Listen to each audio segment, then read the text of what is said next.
Ay mga ka-chronics, look at these two tiny wiggly bundles of joy.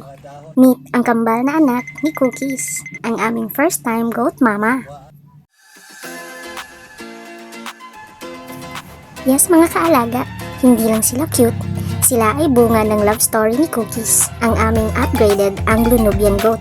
At isang simple pero gwapong native na lalaking kambing mula sa kapitbahay.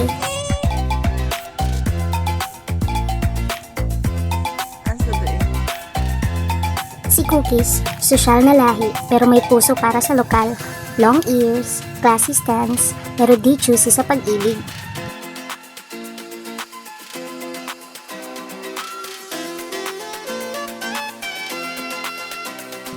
Pagkatapos ng ilang buwang pagbubuntis, ayan na.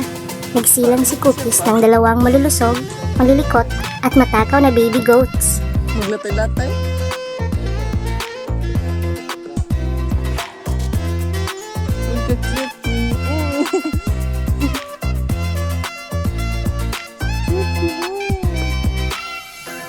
First time mama siya, pero grabe, natural na natural ang alaga.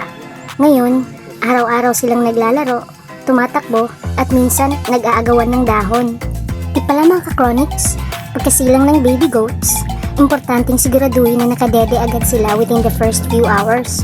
Yung unang gatas o colostrum ay may nutrients at antibodies na super vital para sa kanilang immune system, gaya lang ng tao.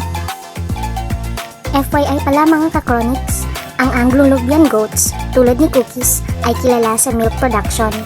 Pero pag pinagmix mo sa native breed, you get kids na mas matibay, mas sanay sa klima at perfect para sa small-scale farming.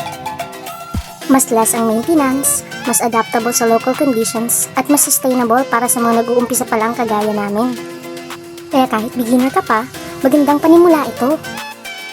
Simula pa lang ito ng goat journey namin, with Cookies and her kambal cuties. Di pa kami experts, pero we're learning as we grow, one breed at a time. Kung may tips ka rin sa goat care, gusto mong mag-share ng kwento mo, comment below. Sama-sama tayong mag-grow mga ka-chronics. Hanggang dito na muna. Bye!